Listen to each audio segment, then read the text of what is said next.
Okay, back when I started carnivore, I wish I had known some of these things.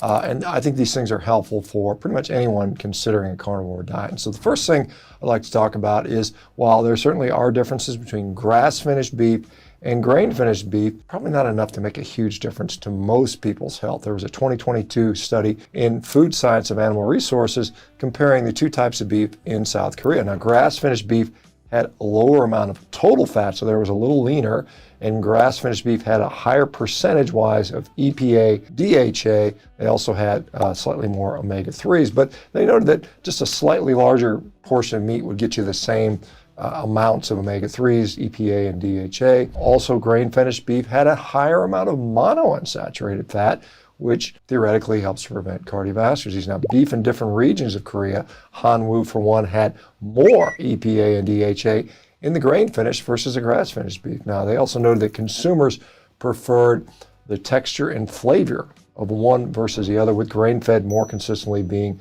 the one that was tender, fattier, and generally more preferred. Ribeye, grain-fed, grass-fed, very different. You can tell that. Size-wise, fat, we've talked about that, marbling, fat cover, color of fat, color of meat, all that. You can see the differences there. In the thousands upon thousands and thousands and thousands now, people in the carnivore community, I can't find a significant difference in outcomes between those people that are just going to Costco eating their beef or those people eating purely grass-finished beef. Now, there are reasons to consume, certainly support local ranchers. I'm a big proponent of that. I think it's a great idea to do that. You may want to prefer someone that has a holistic style of grazing. There are potentially some environmental benefits for that, but from a health standpoint, we just don't have good data showing that one is, much more preferable than the other. And there, of course, there are people that will say for their particular individual self, one works better than the other, but on a population scale, I just don't have the information to make that type of claim. Okay, organ meats, not essential on a carnivore diet. There's a lot of people that will say that, you have to consume them to get all your RDA worth of vitamins and minerals. There are some people that say that's the only way you can be optimal. And again, many of those people also happen to have organ pill supplement companies, and so there's a serious conflict of interest there. I personally have seen people do fine on either of them. There's a paper in the Journal of Animals published in 2019 that evaluated the nutrient content of organs versus regular meat. And what they found was, by looking at cattle, calves, and lamb, that the organs were found to be higher in trace elements, which is pretty clear. Protein was about the same as a piece of steak, but the fat was much lower in the organs.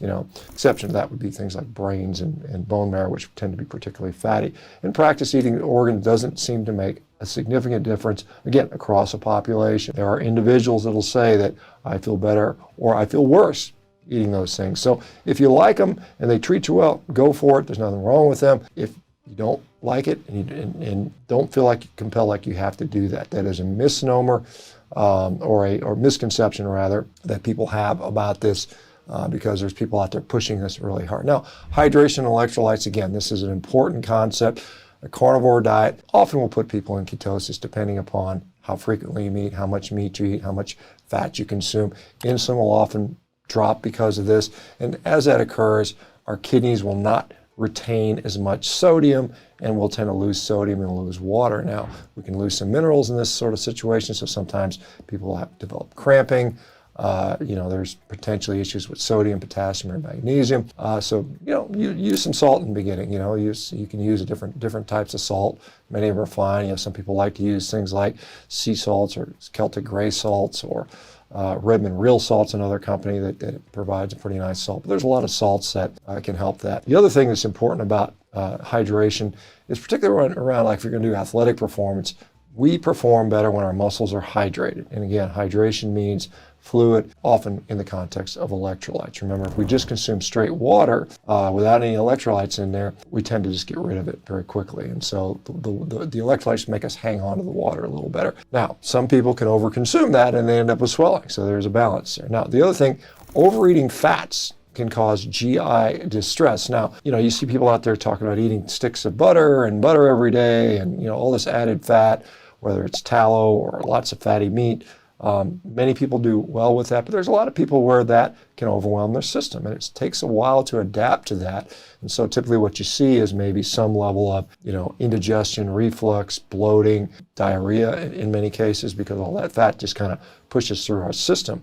So it's important to realize it. Here's the thing. At the end of that, it all goes away. Right. I mean, at the end of 2 weeks, my body adjusted, and now it's not a problem at all. Really? Yeah, not a problem at all. Now, even if you're missing a gallbladder, you can still consume fat on a carnivore diet. You just have to be mindful about how much you consume in one particular setting. Now, it is important to minimize cravings. And so satiety mechanisms, it takes them a while to adjust to these things. So eating enough is one of the things that I think is one of the most important things. Many, many, many people undereat on a carnivore diet. They come to it with expectations of weight loss, and they intentionally restrict how much food they eat. And then what happens is they develop these sort of, very strong cravings, and they fall off the diet, and then they, go back to their typical maybe binging type behavior, which is a problem. So again, how much should you eat? Eat enough so you don't want that stuff. Avoiding junky carbs, sugar, processed food is going to help you. And so the way to do that is to